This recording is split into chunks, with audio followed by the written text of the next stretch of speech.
Hey friends, tonight we're stepping into a world that's a little darker, a little dirtier, and a whole lot more brutal than anything Hollywood ever showed you. Forget everything you've seen about knights in shining armor, fairy tale castles, or romantic tales by the fire, because what we're diving into is the raw, harsh, and unfiltered truth of life in the Middle Ages, a time of plagues, punishments, and pottage that might just make your skin crawl. Honestly, most of us wouldn't survive a single day. Before we begin this twisted time travel journey, hit that like button and subscribe, but only if you truly enjoy this kind of deep dive content. And in the comments, let me know where in the world you're watching from and what time it is where you are. It always amazes me to see how far these stories reach. Now, turn down the lights. Maybe switch on a little fan for that distant hum, and let's begin. Because you've just woken up in the year 1325. The good news? You're alive. The bad news? So are the fleas. You're lying on what used to be a straw mattress, but now feels more like a pile of rotten hay mixed with every insect known to man. It stinks like the floor of a barn, because 3 months ago, it was the floor of a barn. No mattress, no pillows, definitely no soft, breathable Egyptian cotton sheets. Just a stiff wool blanket that hasn't seen water since last winter and now weighs about as much as a small cow, thanks to the built-up grime. A church bell echoes through the cold morning air. It's the medieval version of an alarm clock, only louder and somehow even more cruel. You open your eyes and reality hits you like a bucket of ice water. You live in a one-room wooden hut with your entire family. And the chickens. Oh, and the goats and the lice. Privacy? That's not a thing. Your cousin, who showed up 3 winters ago and just never left, is sleeping 3 inches from your face. There's no bathroom, no walls, no escape. Just the smell of sweat, beer, damp wood, and something that smells suspiciously like mold. Though you try not to think too hard about that. You stretch, but instantly regret it. The air is icy, and your joints feel like they belong to a man twice your age. You're 22, but in medieval years, that's practically retirement age. Your back cracks like it's made of twigs, and your knees sound like a sack of rocks being rattled by a confused peasant. Stepping out of bed is an act of courage. The floor is either soaked from rain that leaked through the thatched roof, or crusty from whatever your neighbor's chicken did last night. Either way, your bare feet are now part of the environment. Welcome to morning in medieval Europe, where you're never truly alone because rats, fleas, and about 8 other people are always right there beside you. And that is just the beginning. You finally pull yourself out of the hay pile you call a bed, only to be hit with a new and urgent problem. Nature calls. And it's not calling politely. It's practically screaming.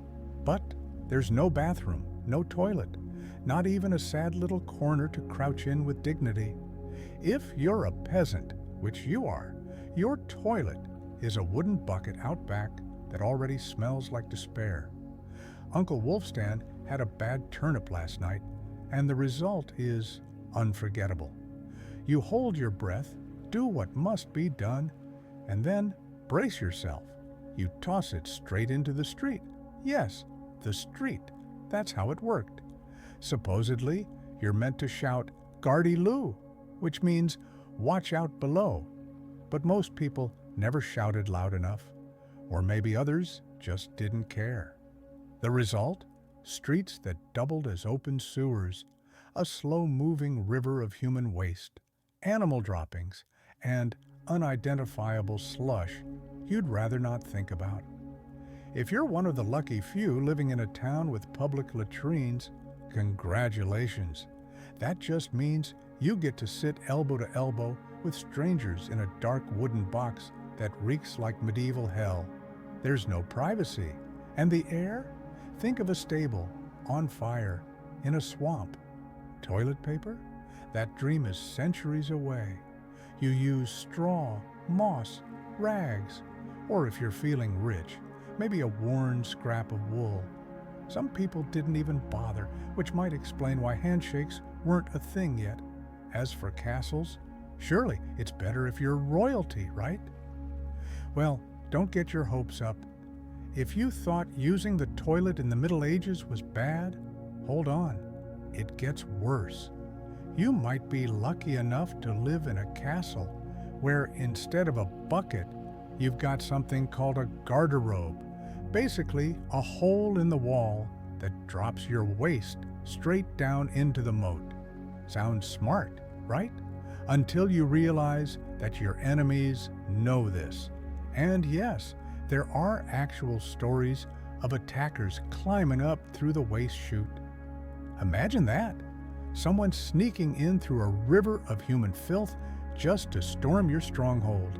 That's next-level warfare and a literal backdoor invasion. So, whether you're a dirt-poor farmer or a noble, baron, going to the bathroom isn't just gross, it's humiliating, freezing cold, and sometimes even life-threatening. One wrong step on a slick stone path and you're nose deep in what humanity left behind the night before.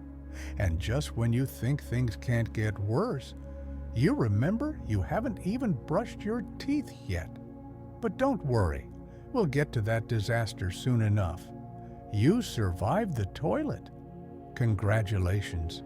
Surely you deserve something now? Maybe a warm breakfast? Something comforting to help you recover? Sorry, this is medieval Europe. Comfort doesn't exist here. Breakfast, if you can even call it that, is more like a punishment. Forget eggs, toast, or anything that smells remotely pleasant.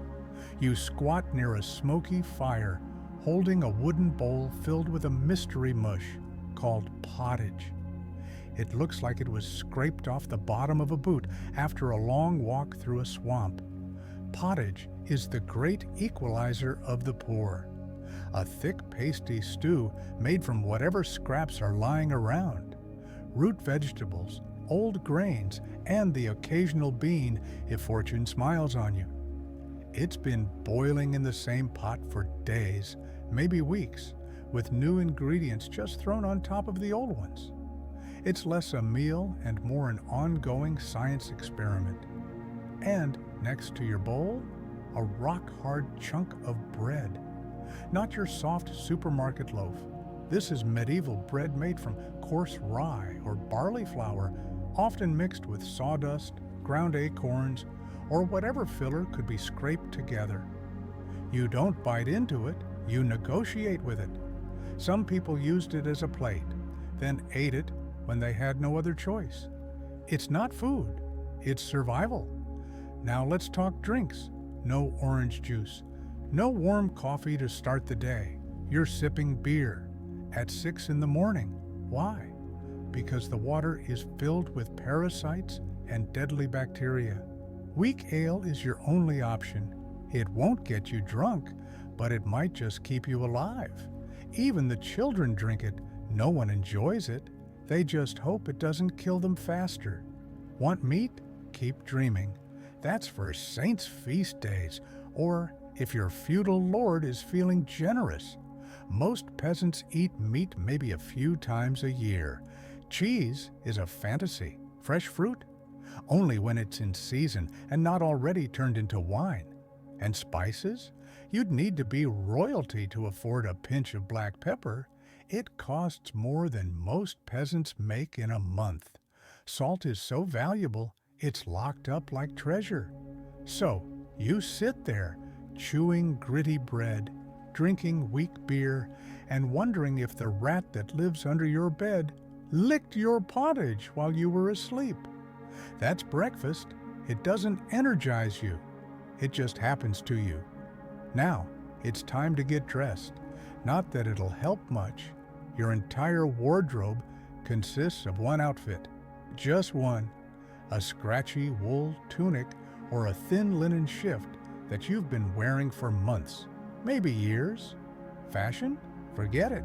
You wear the same thing until it falls apart or gives you a skin infection. Underwear? Optional. If you're lucky, you might have a linen underlayer. If not, you're going commando under rough, sweaty wool that feels like sandpaper against your skin. There's no laundry machine, no soap, no laundry day. To wash your clothes, you'd need to carry heavy buckets of water from a river or well. Heat it over a fire, scrub your tunic with ashes or lye, and pray the sun actually comes out to dry it. Which it won't. It's medieval Europe. And the weather hates you too. And don't even ask about shoes. If you own a pair, which is rare, they're made of untreated leather stitched together with hopes and desperation. They offer about as much support as a banana peel.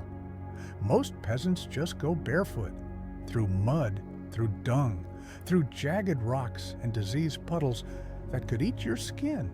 Your skin is constantly under attack. You itch everywhere, all the time. Fleas, lice, bedbugs. They live on you like you're their landlord. And it's not just the poor. Even monks and nobles are walking insect farms. Your armpits are raw from scratching. Your scalp is a battlefield of red bites.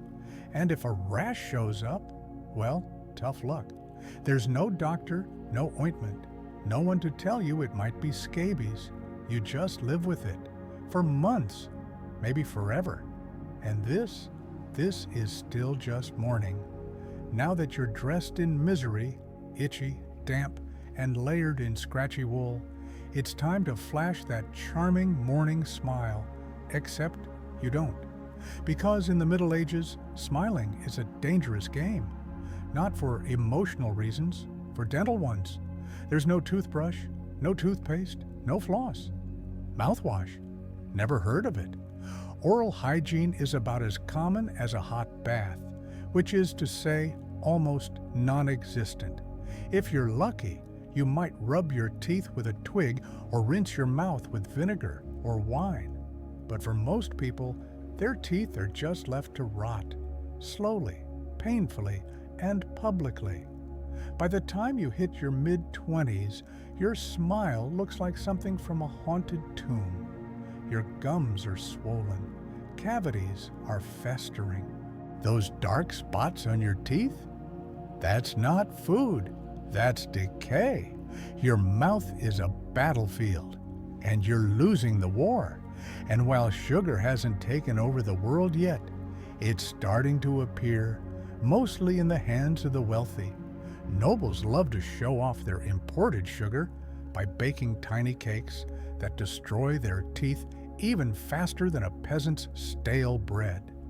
Meanwhile, you're doing damage the slow way, chewing on coarse, gritty porridge, hard bread, and desperation.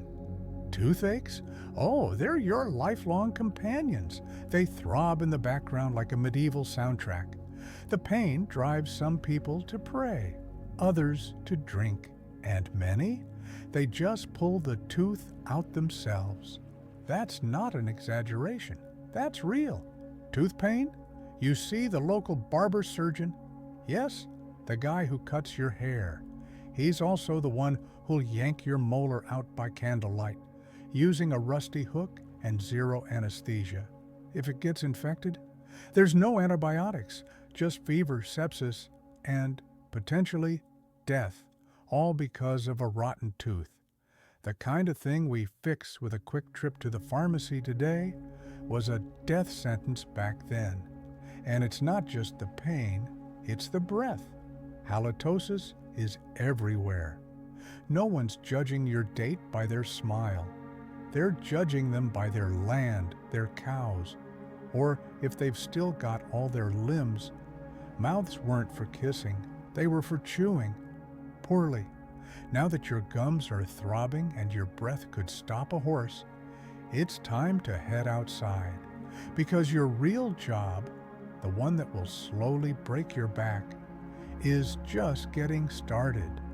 Forget everything you know about careers, offices, or breaks. If you're like 90% of the population, your job is simple. Don't die while working for someone else's comfort. You're a peasant. That means you work land that doesn't belong to you. It belongs to your Lord, a man who probably doesn't even remember your name. You wake with the sun and stop only when it vanishes behind the trees. Your tools? A wooden hoe, a dull sickle, and the aching bones still holding you together.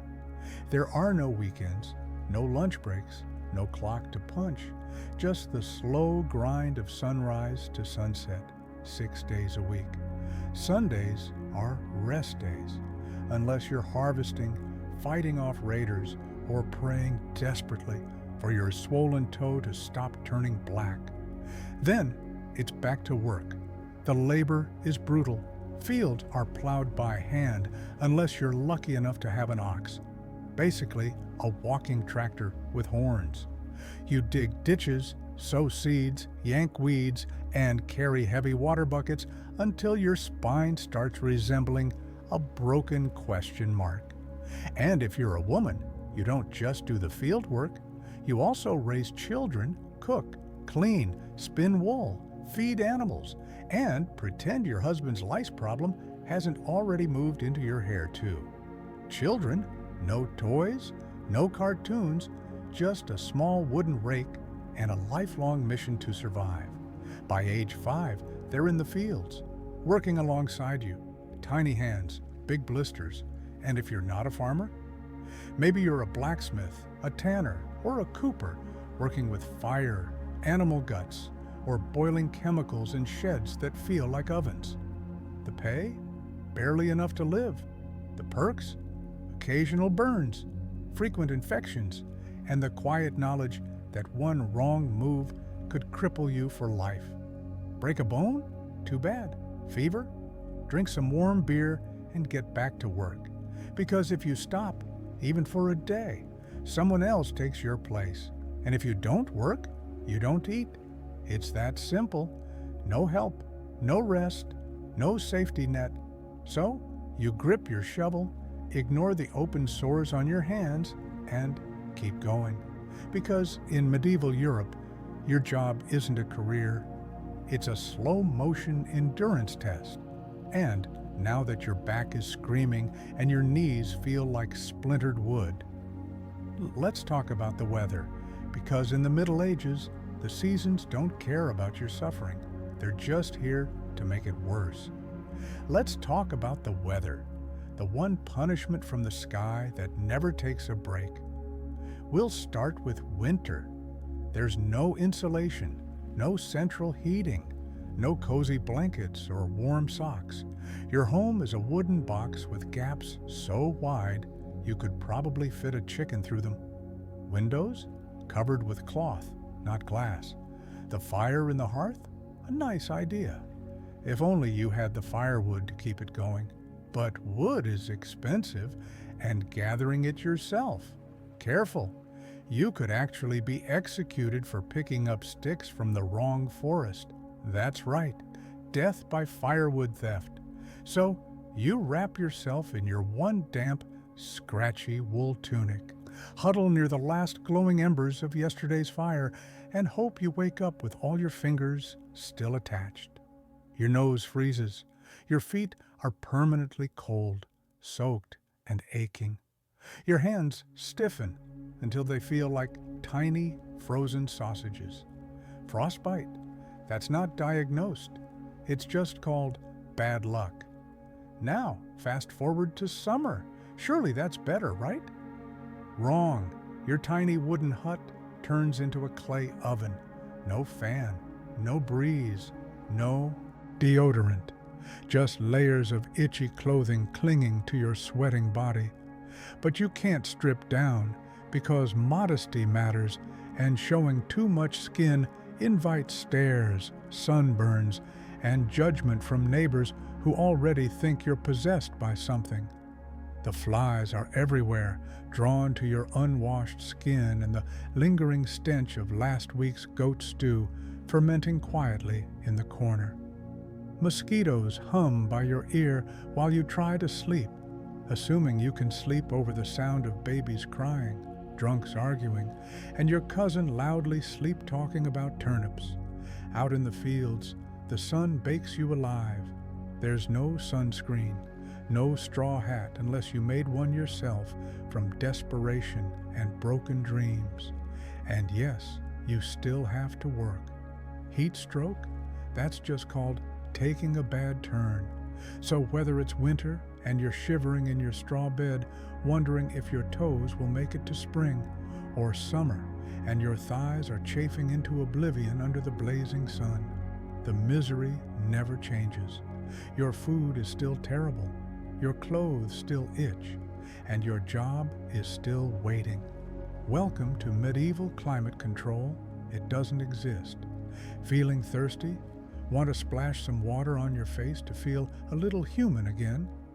Tough luck. In the Middle Ages, water isn't your friend. It's quietly trying to kill you. Let's start with drinking. That nearby stream looks clean and fresh, right? Bubbling, clear, like a scene from a fantasy novel. Spoiler, it's not. Upstream, someone just dumped a full chamber pot into it. And if not that, then there's a dead pig decomposing in it right now. Every sip carries parasites, bacteria, and the entire microbial army of medieval Europe, just waiting to tear through your body.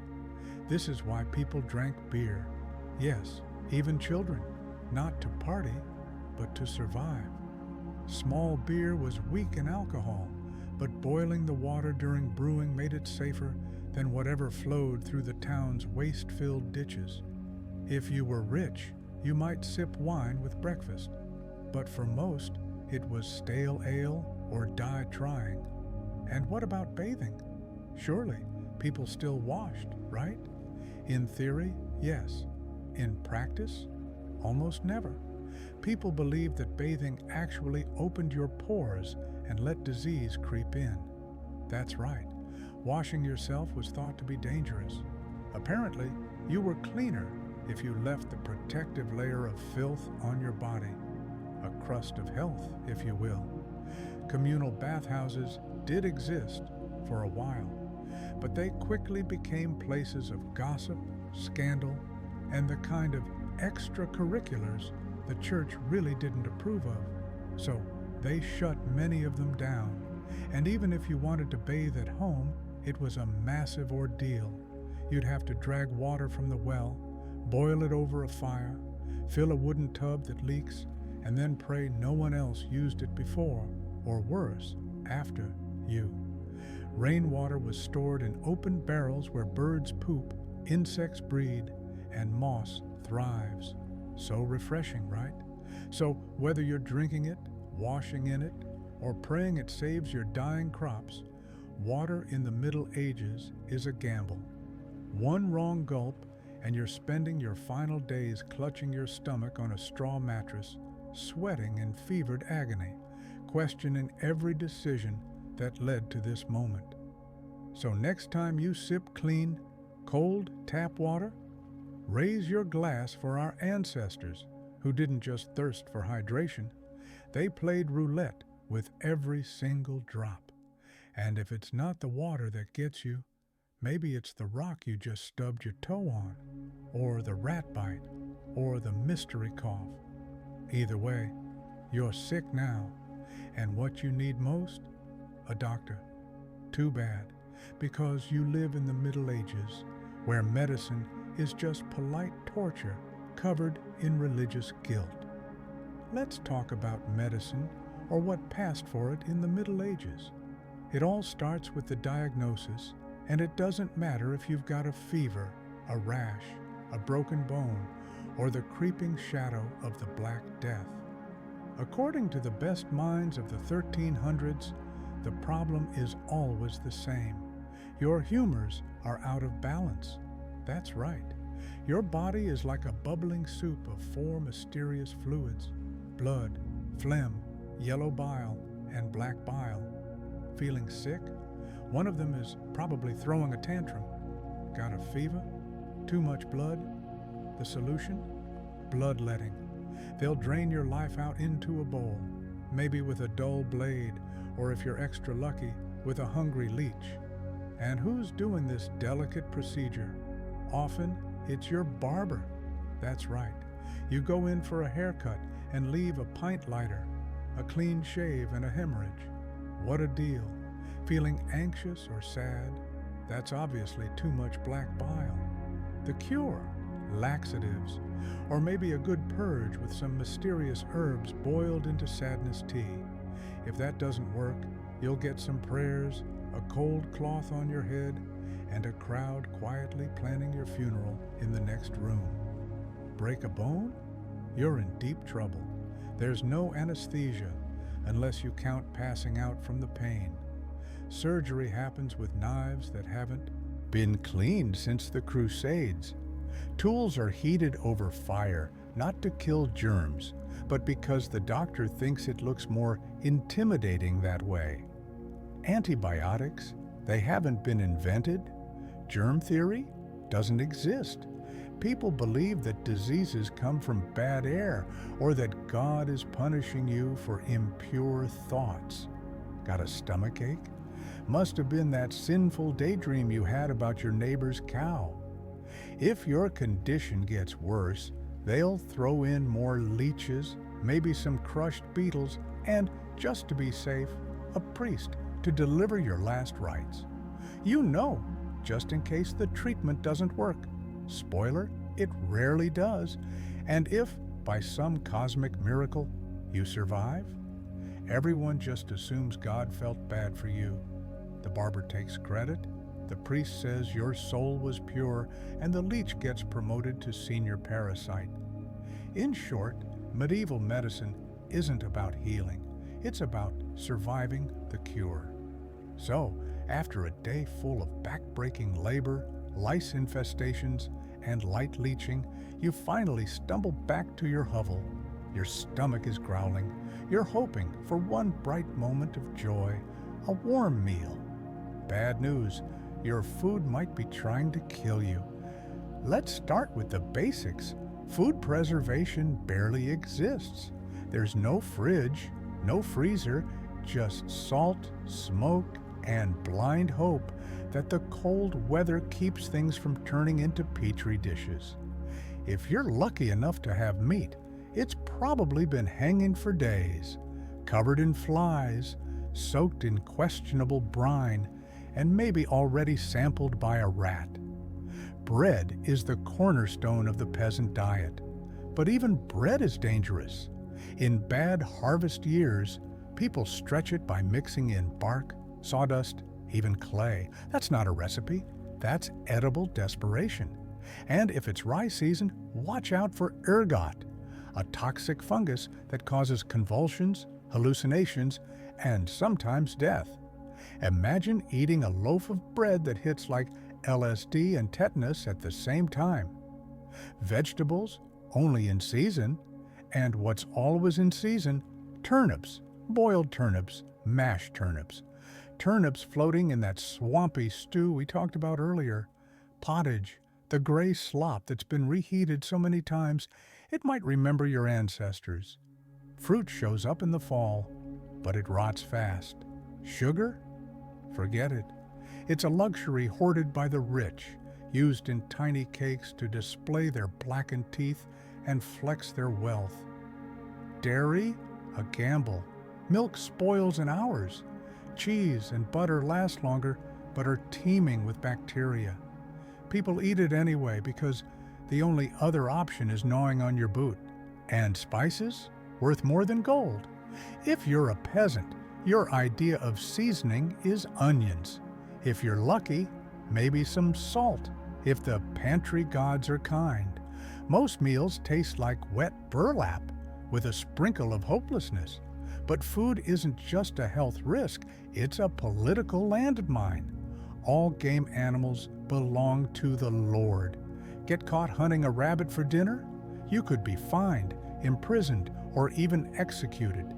Yes, in medieval Europe, your dinner could get you hanged. So you sit down by your flickering fire, eating gray stew and staring into the dark, knowing every bite is a roll of the dice. But you eat anyway, because you're starving. And in this world, food doesn't nourish. It challenges you to survive. It's evening now.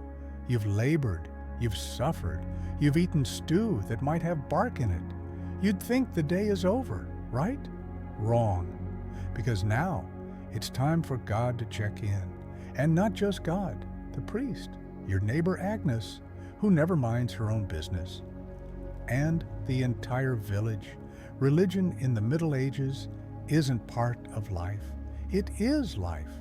The church owns your calendar, your laws, your education, if you can even read, your birth, marriage, and your death. Think of it as your spiritual landlord, and you're always behind on rent. Every day is shaped by prayer bells.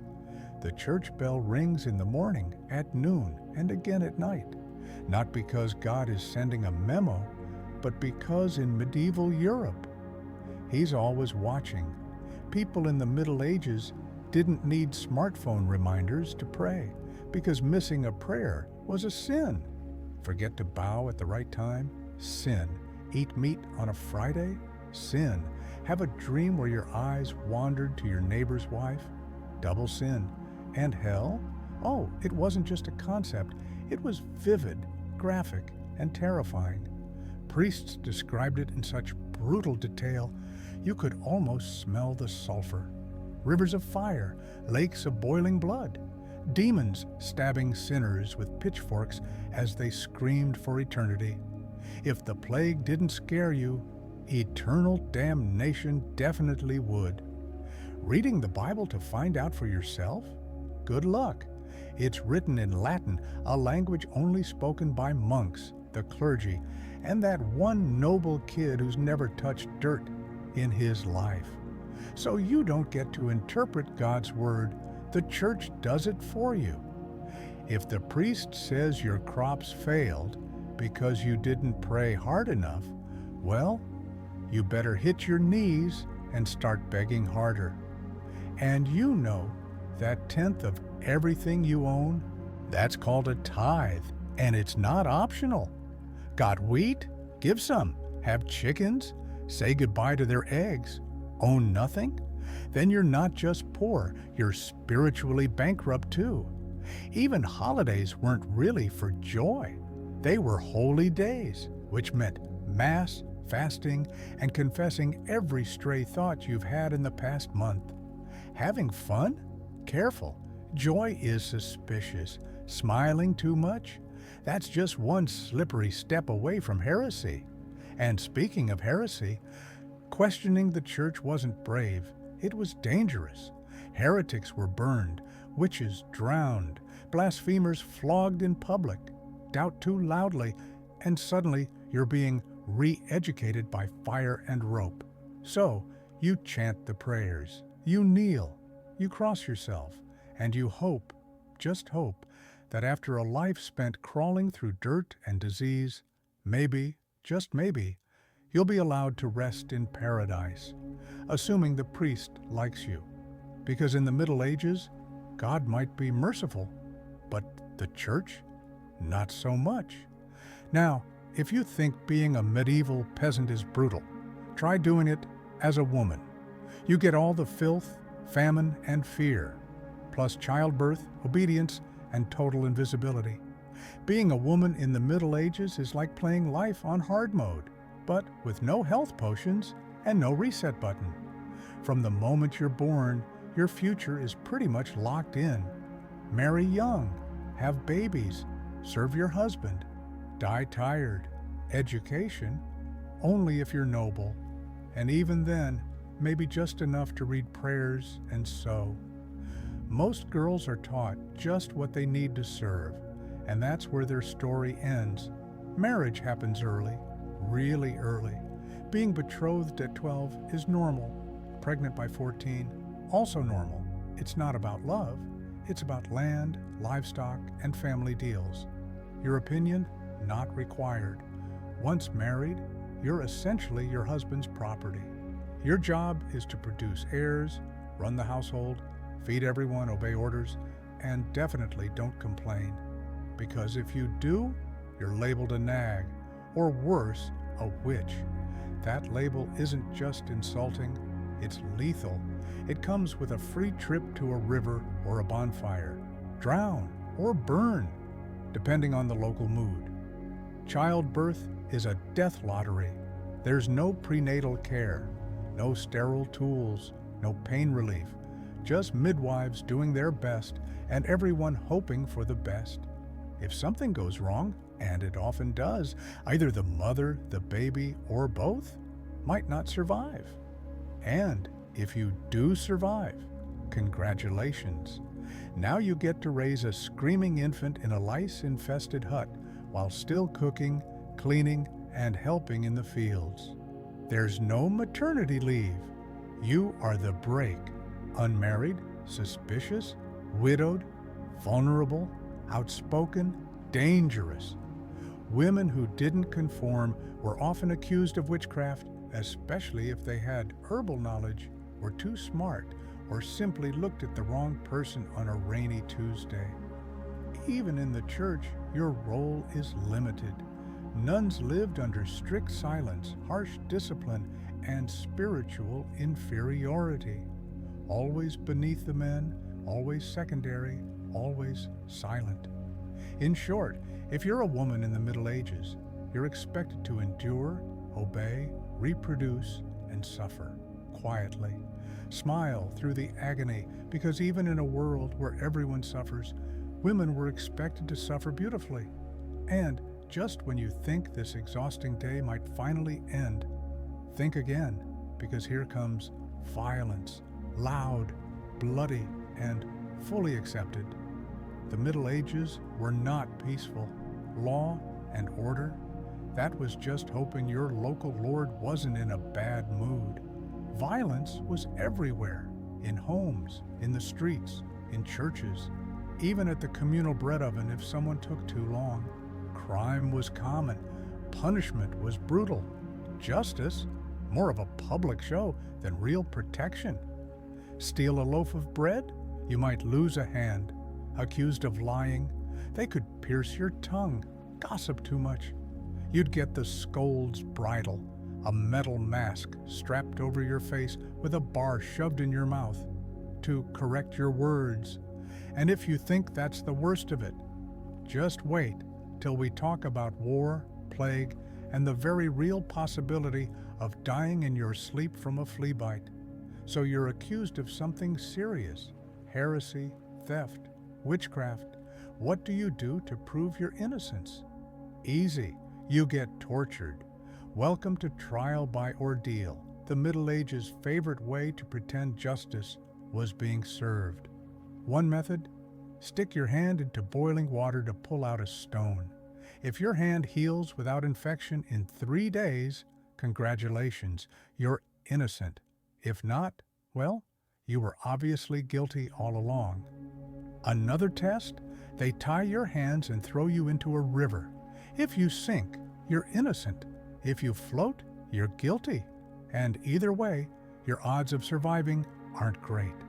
It's like a game show where the grand prize is not dying, and the host is actively hoping you lose. And if you are sentenced to death, that's public entertainment. People gather in crowds to watch hangings, beheadings, burnings. Kids come. Families pack lunch. It's the medieval version of Saturday night TV. This is not an era where violence is hidden behind walls. It's celebrated in town squares. Domestic violence, not just common, it was expected. Husbands were legally allowed to discipline their wives and children.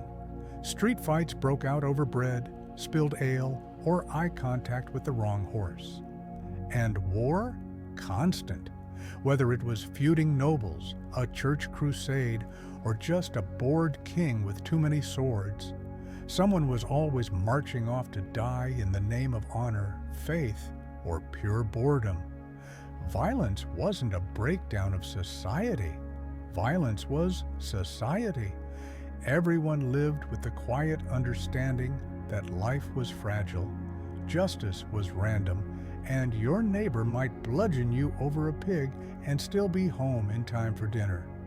You kept your eyes down, your mouth shut, and you never, ever trusted anyone carrying a club. By now, you've survived lice, leeches, filthy water, and public torture. But even if you've dodged the plague and the noose, there's one last villain waiting for you: death. And it's never far. If you made it past 40, you were basically a celebrity. The local legend. They might even call you the Old One, which was less a nickname and more a statistical miracle. The average life expectancy, around 30 to 40 years, but that was dragged way down by infant mortality. Nearly half of all children never made it to their 5th birthday.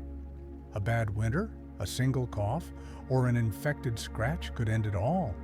There were no vaccines, no antibiotics, no hope, only prayer, and maybe a warm spoon of despair. If you somehow survived childhood, adulthood wasn't a reward. It was just a longer sentence. You started working as soon as you could walk upright, and by 25, your spine sounded like firewood snapping. You were probably missing a few teeth, a finger, and whatever hope you had left. For women, childbirth was a death sentence waiting to happen. No doctors, no pain relief, no help, just hot water, whispered prayers, and someone holding your hand while you bled out on a flea-infested mat. For men, death came in different flavors: farming accidents, infected wounds, drunken neighbors with sharp tools, or being sent off to die in a war you didn't choose. Even walking to the market could turn deadly. All it took was a hungry bandit or a guard in a foul mood. You could die from plague, famine, spoiled grain, or sheer bad luck, like eating moldy bread and spending your final hours screaming hallucinations at the walls. And funerals, if you got one, you were lucky.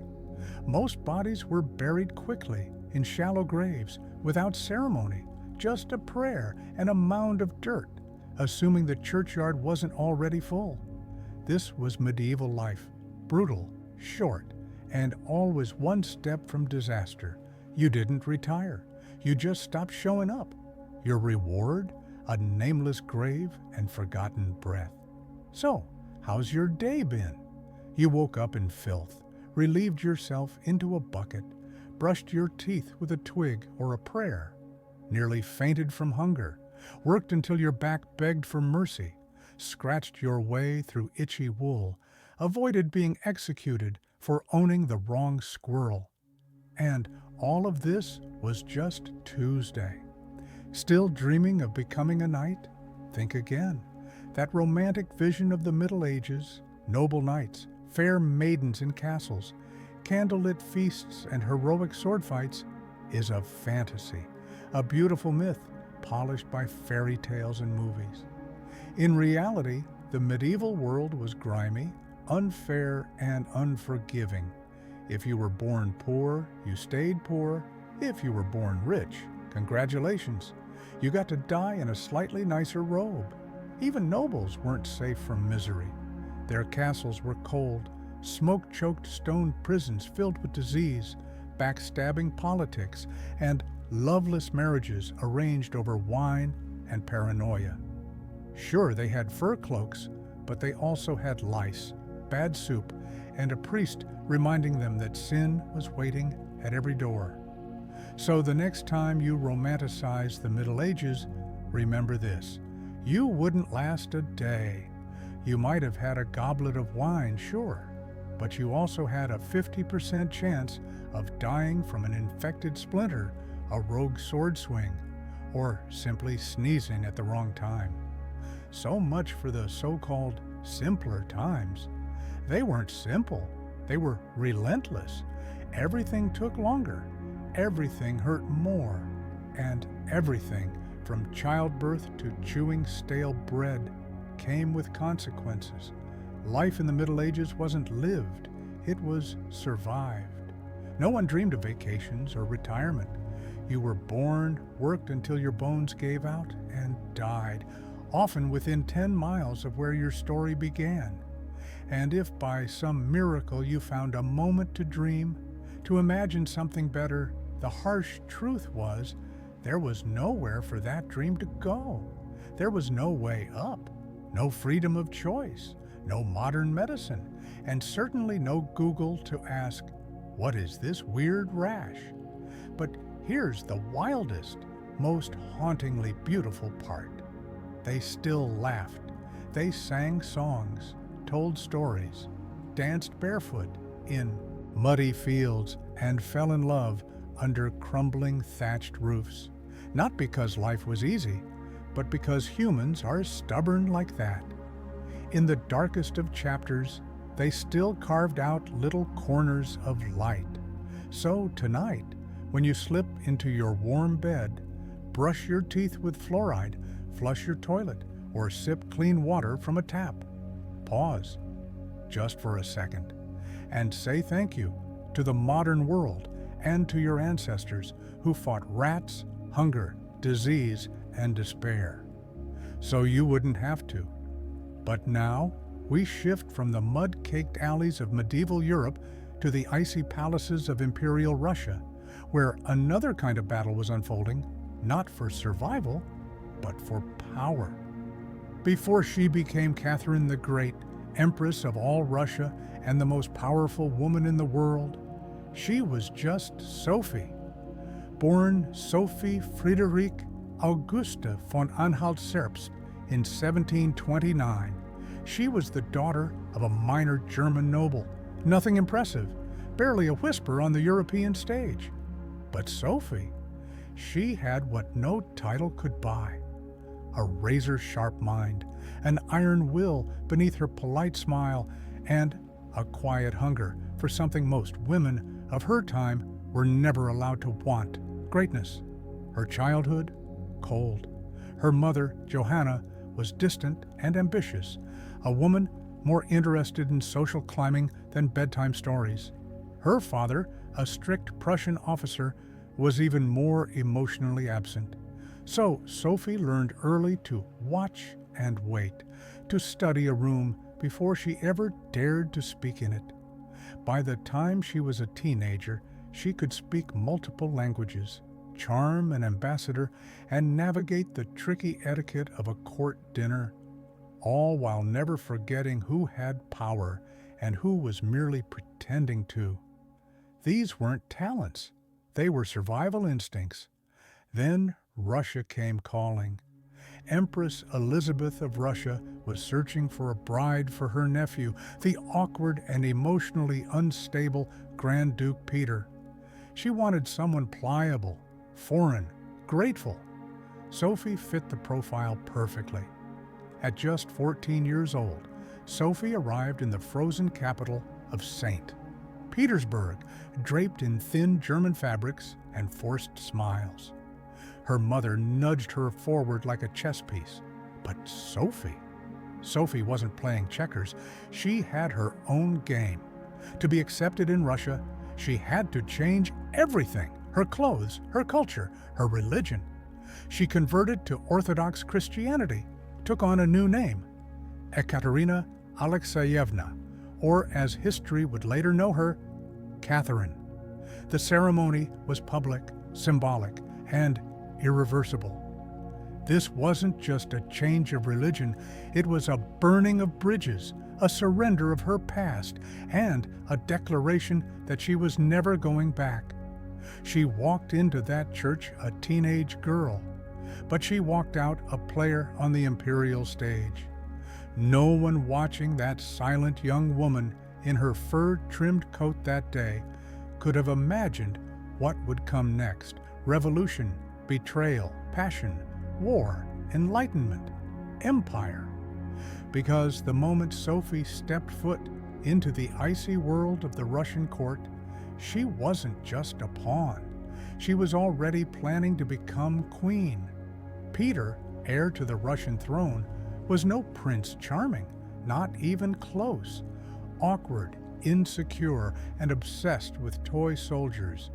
Peter was more interested in staging imaginary battles in his chambers than running an empire or showing affection to his new wife. Some historians even believe he refused to consummate the marriage for years. He idolized Frederick the Great of Prussia and resented nearly everything about Russia, including its customs, its people, and its crown. While Peter longed to escape, Catherine did the exact opposite. She threw herself into her adopted homeland with the kind of passion most reserved for true believers. She learned Russian, studied its history, mastered Orthodox rituals, and won admiration for her discipline. Peter was retreating, Catherine was rising, but this wasn't just a personal mismatch, it was political. The Russian court wasn't a home, it was a pressure cooker. Gossip was currency, paranoia was the air they breathed, and betrayal could come from any direction. Empress Elizabeth still ruled with iron will, but her health was failing. Everyone sensed the shift coming. Everyone wanted a piece of the future. Catherine was constantly watched, her letters opened, her friendships dissected. She couldn't trust her mother, still scheming for foreign interests, or her erratic husband, or even the servants folding her linens. But Catherine was no naive girl anymore. She adapted. While Peter threw tantrums and insulted Russian traditions, Catherine charmed military officers, whispered diplomacy to noble families, and quietly aligned herself with intellectuals. She built alliances in silence and built her future in secret.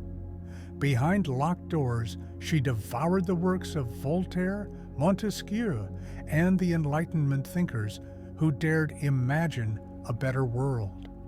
Others saw a powerless wife. She was building a vision, not just for herself, but for Russia, a nation guided by reason, education, and strength. But as long as Peter lived, that vision was trapped. So she waited, she learned, she planned, because she knew one thing: in Russia, thrones weren't inherited, they were taken. Then came 1762. Empress Elizabeth was dead. Peter, now Tsar. Peter III took the crown, and in just a few chaotic months, he set fire to every bridge of loyalty around him. He alienated the church, insulted the nobility, praised Prussia, Russia's hated enemy, and openly discussed divorcing Catherine for his mistress. The army fumed, the clergy recoiled. Even the Russian people began to whisper that their new Tsar was a foreign puppet.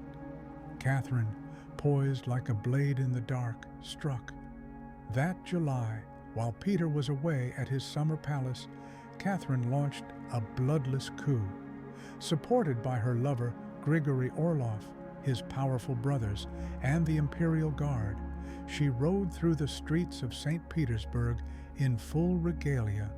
By the end of the day, she was proclaimed Empress of Russia. Peter surrendered without a fight. Days later, he was dead, officially of hemorrhoidal colic. But no one really believed that. Behind closed doors, everyone knew it was murder, silent, efficient, final. And just like that, Catherine was empress, not by blood, not by marriage, but by strategy, brilliance, and raw courage. A foreign-born woman with no rightful claim had taken the Russian Empire without spilling a drop of blood in battle. But claiming the crown was just the beginning. Now she had to keep it. Would Russia accept her? Could she earn the loyalty of nobles who once saw her as a consort, not a sovereign? And could she transform a brutal power grab into a lasting legacy? Catherine understood the cost of ambition. Power gained through intrigue could vanish just as quickly. So she shifted. She transformed. She became not a schemer, but a visionary. What followed was one of the most remarkable reigns in European history.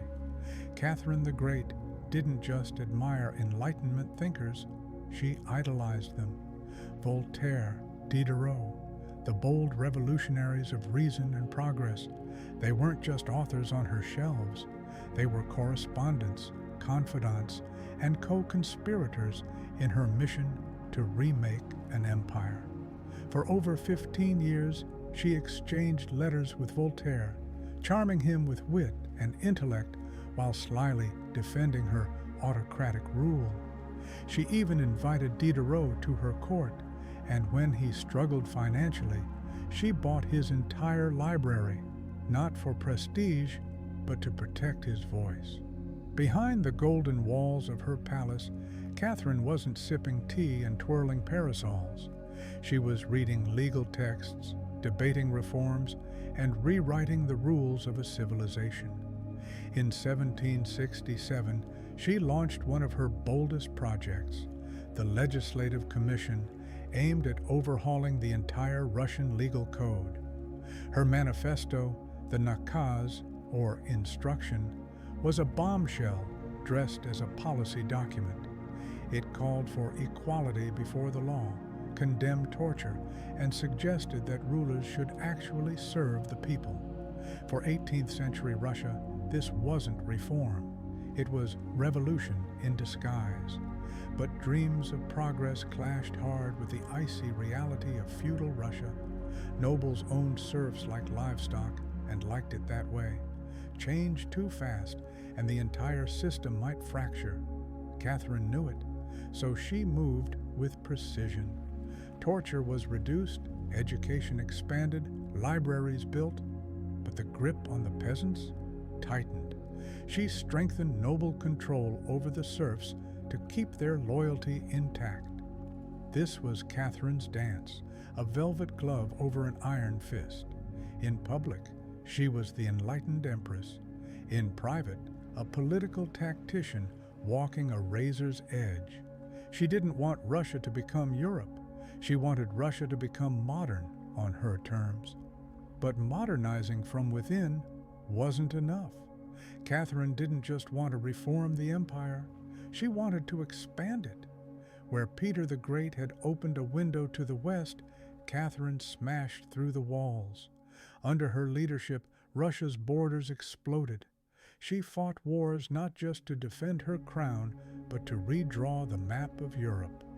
Her campaigns against the Ottoman Empire in the 1760s and 1770s weren't just about land, they were about power. Catherine positioned herself as the liberator of Orthodox Christians under Muslim rule and as the true protector of Eastern Europe. With the help of fearsome generals like Alexander Suvorov and her infamous favorite Grigory Potemkin, Catherine seized Crimea, secured the Black Sea coast, and finally gave Russia what it had dreamed of for generations: warm water ports. Each victory sent a loud, unmistakable message to Europe. Russia was no longer the empire on the edge. It was the empire to watch. But her ambition didn't stop at the southern border. She turned west toward a fractured, faltering Poland. Through a combination of sharp diplomacy and cold calculation, Catherine helped orchestrate the partitions of Poland, slicing up the once proud Polish-Lithuanian Commonwealth alongside Austria and Prussia. By 1795, Poland had vanished from the map. Russia had swallowed millions of new subjects. Catherine didn't just conquer with swords, she colonized with ideas. She founded new cities, paved new roads, invited German settlers to tame the wild Russian steppe. Her empire became a living mosaic, stretching from the frozen Baltic to the sun-soaked shores of the Black Sea. And through it all, Catherine remained at the center, reading reports, issuing orders, redrawing borders with a quill in one hand and a war map in the other. Critics called her power-hungry, even imperialistic. But to Catherine, expansion wasn't excess. It was destiny. A great monarch, she believed, wasn't measured by their speeches, but by their footprint on the world. She didn't just want to rule Russia, she wanted to remake it, civilized, feared, respected, and utterly loyal to her. But as grand as her empire was, it wasn't just her military campaigns or her policy papers that the world whispered about. It was what happened behind palace doors. Because Catherine the Great didn't just make history, she scandalized it. Catherine the Great may have ruled with unmatched brilliance, but behind the throne was a carefully curated procession of lovers. Many were decades younger, undeniably handsome, and often politically strategic. She didn't hide them. In fact, she rewarded them with titles, land, pensions, and if they played their part well, her unwavering favor. If they didn't, they were dismissed quietly, politely, usually with a promotion. Among them all, one stood out, Grigory Potemkin, a general, a statesman, a visionary. Potemkin was more than a lover. He was her partner in empire. Their bond blurred the lines between romance, politics, and power. Some historians even believe they secretly married.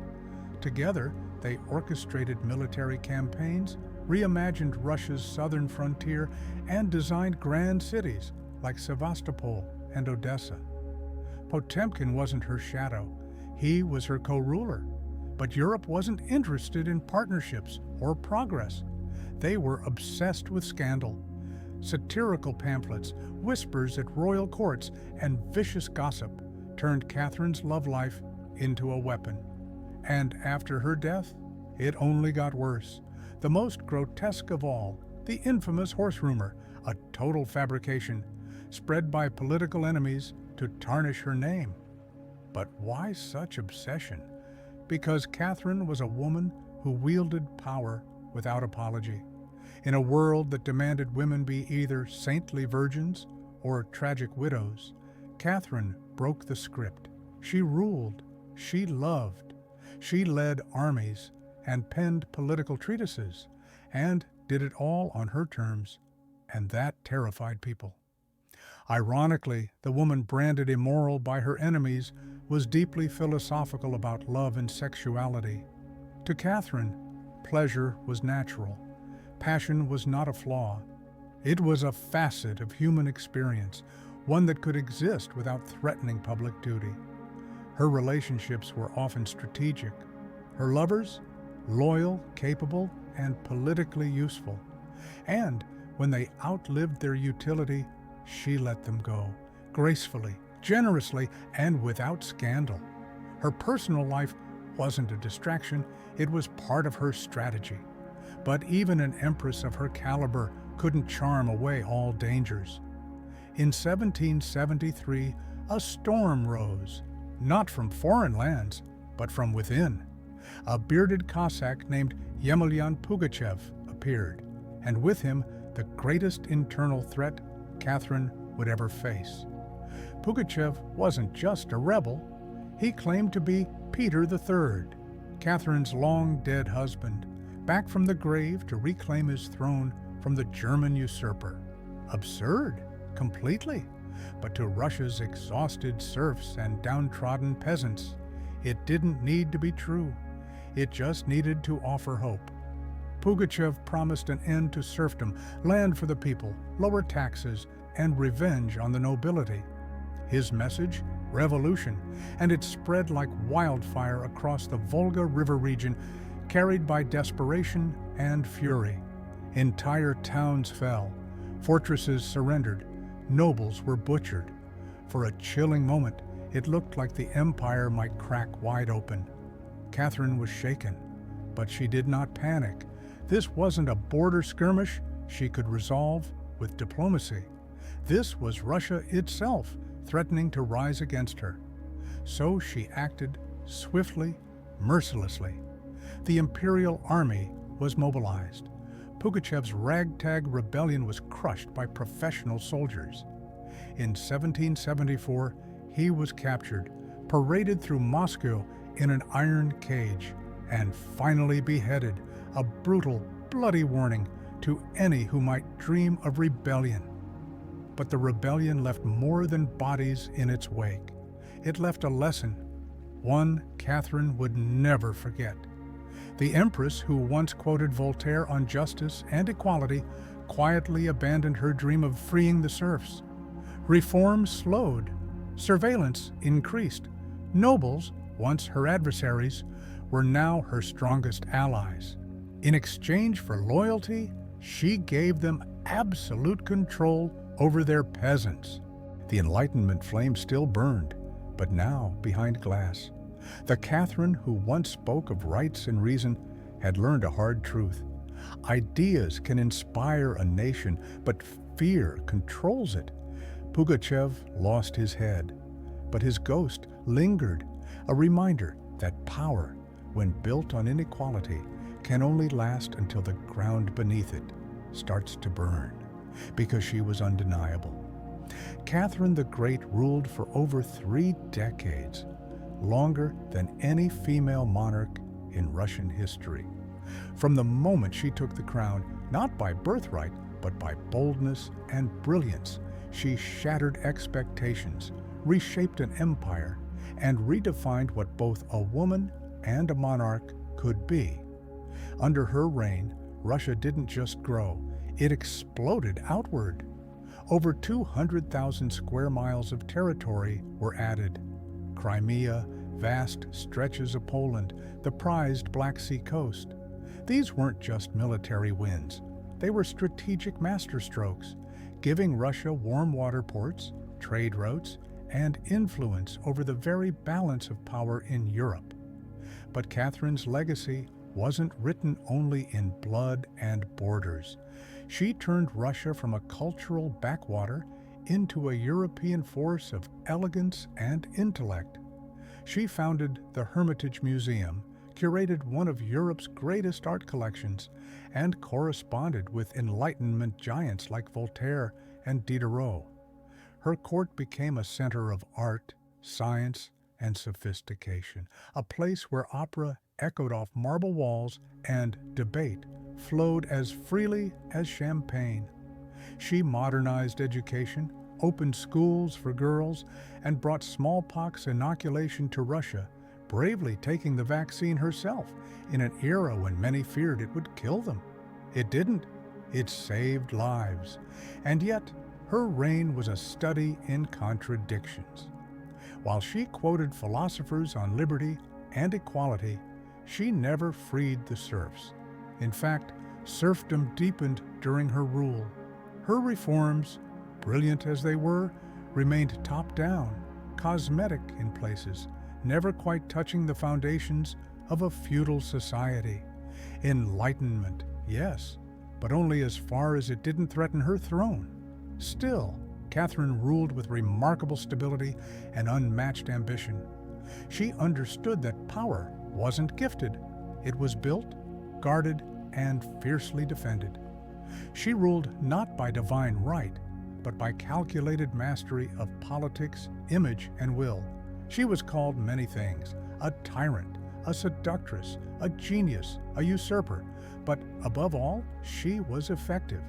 When she died in 1796, Russia stood richer, larger, stronger, a true empire in every sense. She left a legacy not just of conquest, but of transformation. Her throne was secure, her story unforgettable, her name eternal. Catherine didn't just reign, she commanded history and bent it to her will. But behind the portraits, proclamations, and palaces was a woman, foreign-born, surrounded by enemies, always aware that her crown sat on uneasy ground. She was not born Russian, She came through a coup, not coronation, and she ruled in a world that never wanted a woman in charge, and yet she endured. She thrived. Catherine never stopped learning, writing, thinking. Her daily schedule was punishing. Hours of statecraft, correspondence, reforms. She didn't just sit on the throne, she worked it, ruled from it, and remade it in her image. Still, there was loneliness. For all the artists, lovers, and courtiers, she confided in her memoirs that few could be trusted. Her son Paul, whom she deliberately kept from power, grew into the very ruler she feared, erratic, bitter, and destined to undo her work. Her greatest emotional companion, Grigory Potemkin, died in 1791, leaving a void no alliance could fill. Their partnership, political and personal, was the kind of bond that defied labels and reshaped nations. Catherine understood the power of image. She cast herself as Mother of Russia, philosopher queen, warrior empress, and patron of the arts. She knew the world would judge her, and so she wrote the story first. When she died, she left behind an empire transformed, but also questions that historians still ask. Could she have freed the serfs? Were her Enlightenment ideals compromised? Was she more a reformer or a ruler? But in the end, the world didn't remember her for her compromises. It remembered her by the title she never claimed, yet earned, Catherine the Great. Not because she was perfect, not because she was kind, but because she was impossible to ignore. Those names, those powerful royal women, had mostly vanished from memory. Temples were crumbling, codices burned, and glyphs misunderstood or deliberately erased. The Spanish didn't see queens, they saw paganism. They didn't see priestesses or diplomats, they saw heresy. The rich legacy of Maya women in power was buried under conquest and silence. But not forever. The Red Queen, entombed in cinnabar and jade, whispers through the stone. Her death mask, though silent, tells a story of reverence and divine transition. She wasn't adorned in gold or buried with trumpets. Her power lay in symbols, in obsidian, bone, and blood-red dust. This was not just a burial, it was a statement. Here lies a woman of immense importance, a mother of kings, a bridge between this world and the next. And perhaps that's the point. Maybe we don't need her name carved in limestone. Maybe the Red Queen was never meant to be remembered like a Western monarch, with titles and dates etched into history. Maybe she was remembered in the rituals passed down, in the echoes of chants, in the quiet reverence of the tomb. In Maya cosmology, life was cyclical. Death wasn't an end, but a return, a transformation. The Red Queen was prepared not to rest, but to rise. She walked the path of gods, her body encased in sacred pigment, her soul preserved through jade and intention. She became eternal, not because we can read her story in full, but because we still feel her presence, vibrant and mysterious, centuries after her last breath. In the end, perhaps she doesn't need a name. She is the Red Queen, and that alone is enough to remember her by. Saw death as a sacred rite of passage, one that demanded precision, reverence, and cosmic alignment. The Red Queen's burial wasn't simply about honoring a life lived. It was about empowering a soul to transcend. Every object placed in that tomb, every layer of cinnabar, every architectural choice was made with intent. She was being equipped, armed, and sanctified for the perilous journey through Xibalba, the Maya underworld, and toward divine rebirth. Unlike Western notions of burial as mourning, the Maya approach was active, even defiant. Death was not to be feared, but prepared for. And in that preparation, the status of the deceased was declared. The Red Queen's tomb is a proclamation. This woman was vital not only to the dynasty of Palenque, but to the spiritual order of the universe. Though her name is lost, her voice echoes through the limestone corridors and crimson dust. She was likely a queen, possibly a priestess, and certainly a central figure in Maya cosmology. Her jade mask nestled over her bones wasn't just a symbol of wealth or artistry, it was a key to the next world, a crafted identity she would wear before the gods. The absence of glyphs on the walls may seem like silence, but in Maya tradition, silence could be sacred. Her tomb speaks not with words, but with form and material, with east-west alignment, ritual placement, sacred stones, and offerings that told a story beyond ink. It tells us she crossed the threshold not as a forgotten consort, but as a chosen traveler. The Red Queen remains one of the most profound mysteries of Mesoamerican archaeology. We may never know her true name, but we know this: she was not an accessory to power. She was power, ritualized, buried, remembered, and in her final resting place, wrapped in blood-red dust and stone silence, she became eternal, a sacred mystery still unfolding. Her silence doesn't signal absence, it demands interpretation. In the grand halls of Palenque, among the echoing glyphs and crumbling stone, her presence remains vivid, not as a shadow of a king, but as a sovereign thread in the fabric of Maya cosmology. She is a reminder that legacy is not always written in names. Sometimes it's carved into the alignment of pyramids. It's wrapped in cinnabar. It's whispered in jade.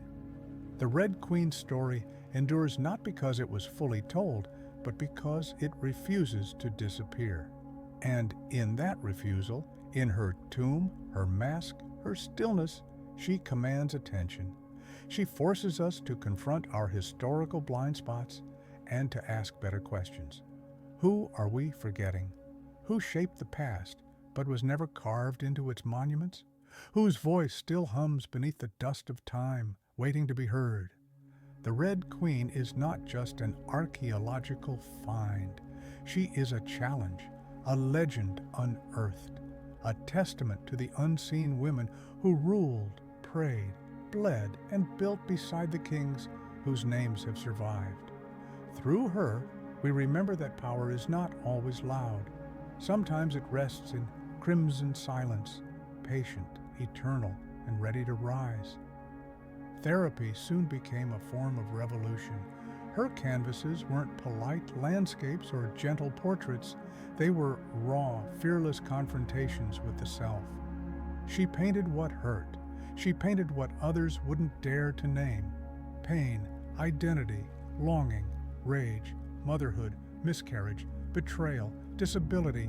Each emotion poured out not as confession, but as defiance. Her self-portraits were never just about appearance. They were maps of survival, a unibrow that dared to be seen, a body stitched and shattered, yet unbowed. Animals, folklore, blood, thorns, surrealist dreamscapes, all interwoven into her expression of a life that refused to be reduced or pitied. By the time she could walk again, slowly and with a limp, Frida had become more than an injured girl with a paintbrush. She was an artist with something to say, and she would not apologize for how loudly she said it. Frida didn't just paint to escape pain. She painted to trap it on canvas and force the world to look, to stare back, to see her. Because Frida Kahlo wasn't just surviving her trauma, she was turning it into legend, because her body was a battlefield, and her face was the only truth she could fully own. In one painting, she appears with a necklace of thorns digging into her neck, blood dripping, her gaze calm but unflinching. In another, she splits herself in two. one dressed in traditional Tewana clothing, the other in a European-style gown, connected by a visible artery, both hearts exposed. This wasn't just autobiography, it was political, it was cultural, it was revolutionary. While Diego captured the struggle of the Mexican people on grand public walls, Frida turned her gaze inward, capturing the struggle of one woman living in a broken body, navigating love, loss, culture, and identity. And yet her work was never just about her. It spoke to anyone who had ever felt pain, anyone who had been silenced, anyone who lived in the margins. Her art didn't scream, it stared. By the late 1930s and early 1940s, Frida Kahlo's work began to gain recognition in its own right, not just as Diego Rivera's wife, but as a singular force in modern art. Surrealists like André Breton admired her, though Frida bristled at the label. "They thought I was a surrealist," she said, "but I wasn't. I never painted dreams. I painted my own reality. And that reality was unapologetically Mexican, viscerally personal, and defiantly female." Frida Kahlo had transformed pain into poetry, made her body a canvas, and her life a myth. She didn't just endure. She created, she resisted, and she left behind not just paintings, but a new language of art, one that didn't require perfection, only truth. Art became Frida Kahlo's second language, one born not from comfort, but from survival. Her paintings were raw, deeply personal, and often painful to look at, because that was exactly the point. Frida didn't paint pretty flowers or calm landscapes. She painted pain, her pain, physical, emotional, and spiritual. Her earliest works were self-portraits, not out of vanity, but because, as she famously said, "I paint myself because I am so often alone, and because I am the subject I know best." These small-scale paintings, often on tin or wood, were inspired by traditional Mexican retablos, devotional artworks that told stories of suffering and miracles. Frida turned that tradition inward. Her own body became the story. Her emotions became sacred. She painted herself broken, bleeding, split in half. In one piece, she's pierced with nails like a modern-day martyr. In another, she floats in an empty landscape, her spine replaced by a shattered column. She painted herself crying, exposed, decapitated, but never passive. Her gaze always met the viewer head-on. Frida didn't soften her pain. She made it beautiful, powerful, even darkly humorous. Her paintings were acts of reclaiming her body, her identity, and her story in a world that constantly tried to define her. But Frida wasn't just telling her own truth. She was creating a new visual language. Her art blended Mexican folk traditions, surrealism, medical diagrams, and bold symbolism. By the time she could walk again, though never without pain, Frida had changed. She was no longer the girl who dreamed of becoming a doctor. She was an artist now, a force. She had taken the worst experience of her life and turned it into something powerful. Frida Kahlo didn't just paint her suffering. She forced the world to look at it, and in doing so, she transformed pain into art and identity into defiance. To survive, Frida turned inward. Her identity became the very landscape she painted. With her body in constant pain, from the devastating bus accident, countless surgeries, and a heartbreaking miscarriage in Detroit, her art became her lifeline. She painted herself bleeding, broken, exposed, yet her face remained calm, direct, and unapologetic. One of her most powerful paintings, Henry Ford Hospital, captures her lying on a hospital bed, crying as symbolic objects float around her: a fetus, a snail, medical instruments, a cracked pelvis. It was raw, graphic, and deeply personal, a canvas soaked in truth and vulnerability. Back in Mexico, Frida immersed herself in radical leftist politics. She and Diego Rivera even hosted the exiled revolutionary Leon Trotsky in their home. Frida wore traditional Tehuana dresses, not just as fashion, but as a cultural and political statement. Her art, her clothing, her identity, all became a kind of resistance. While Diego painted sweeping murals of revolution, Frida portrayed its cost: the fractured body, the haunted mind, the unflinching stare of survival. By the late 1930s, Frida returned to Mexico not as Diego Rivera's wife, but as a force of her own. Her art spoke louder than ever, blending surreal symbolism, political edge, and deep personal truth. At Casa Azul, her vibrant home in Coyoacan, color and contradiction lived side by side. Cobalt blue walls, yellow trim, Aztec statues in the garden, parrots and monkeys roaming freely. It was a house alive with imagination and rebellion. She surrounded herself with folk art, pre-Columbian relics, revolutionary literature. She wore bold Mexican dresses, flowers in her hair, and painted through the scent of burning copal and the music drifting through the streets. This was her most prolific period. Her paintings became more layered, more symbolic, more defiant. In The Two Fridas, she reveals a split identity, one version in a European dress with a bleeding heart, the other in indigenous clothing, poised and strong. It was a portrait of her internal divide: love, heritage, pain, and pride. In 1939, her work was exhibited in Paris, where artists like Picasso and André Breton admired her originality. Yet when Breton tried to call her a surrealist, she pushed back, saying, "They thought I was a surrealist, but I wasn't. I never painted dreams. I painted my own reality." Frida's reality was Mexico, not the romantic version, her Mexico, a land of beauty, brutality, ritual, and revolution. Her work pulsed with bones and hummingbirds, hearts and thorns, corn and blood. She honored indigenous traditions while exposing the wounds of colonization and class struggle. But even as her voice grew louder, her health began to collapse. She endured dozens of surgeries. Her spine deteriorated. Her right leg was plagued by infection. For months, she was confined to bed, trapped in body casts or traction devices. But still, she painted. Each canvas was both an escape and a rebellion. Her art during these years grew darker, more direct.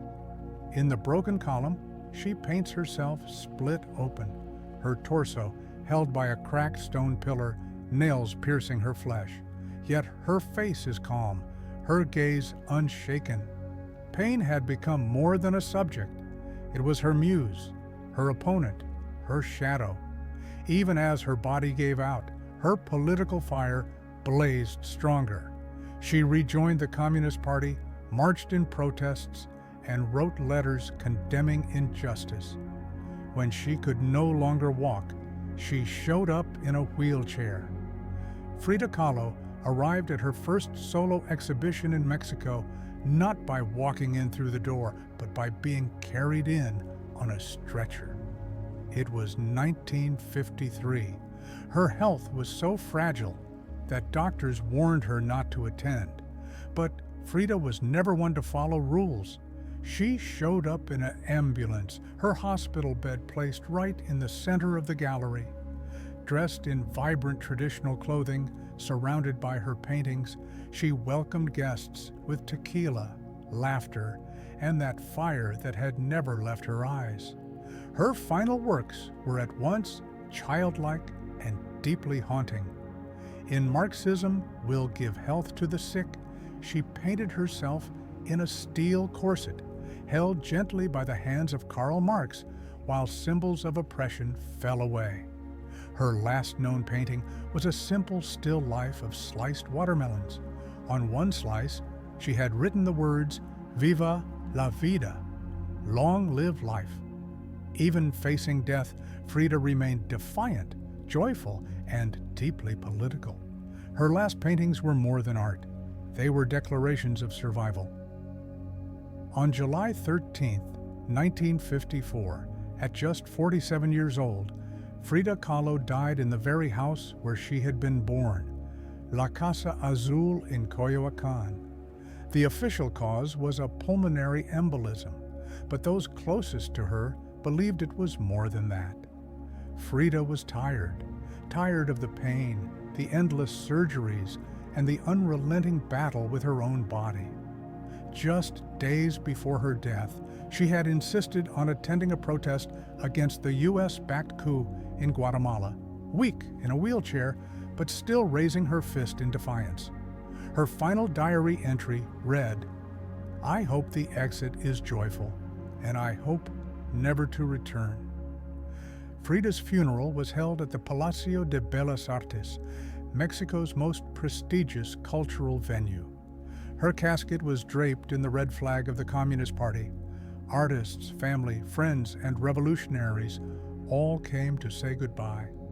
Diego Rivera, her turbulent love and lifelong companion, was inconsolable.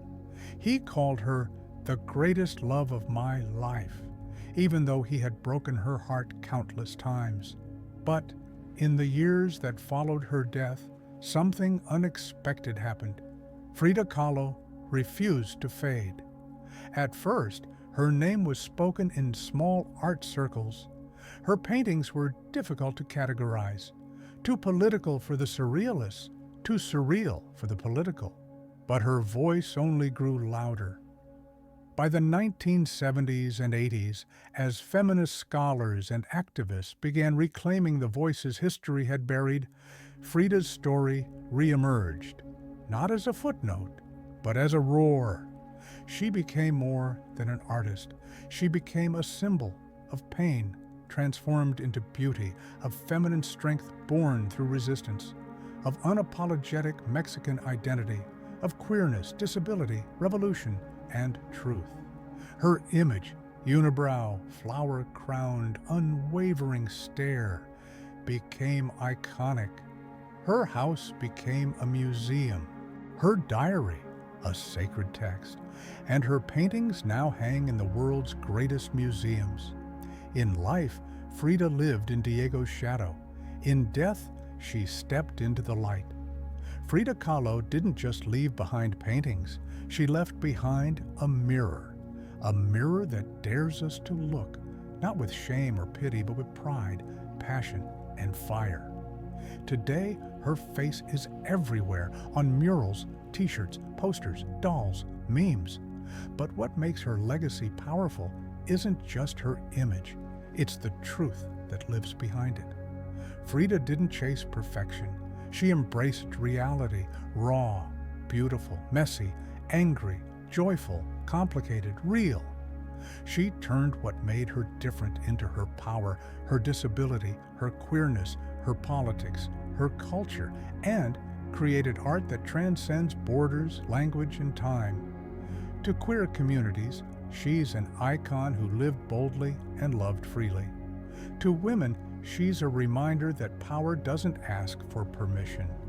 To disabled artists, she's proof that pain doesn't silence, it speaks. And to Mexico, she is not just a daughter, she is the soul of the nation. Her paintings, once dismissed as too strange, too personal, are now seen for what they truly are, sacred reflections of suffering, resilience, and truth. The two Fridas, the broken column and self-portrait with thorn necklace, are not just artworks, they are lifelines for anyone who has ever needed to find strength inside their own wounds. Frida lived in the margins and made them the center. She was a communist who wore gold, a woman betrayed who dared to love again, a broken body held together by an unbreakable spirit, and through it all, she painted. not just with color, but with conviction. Frida Kahlo never asked to be a symbol. She simply told the truth about herself. And in doing so, she told the truth for millions who had never seen themselves in art before. Today, when we see her face, we see defiance, we see color, we see resistance. We see Frida, not gone, but immortal.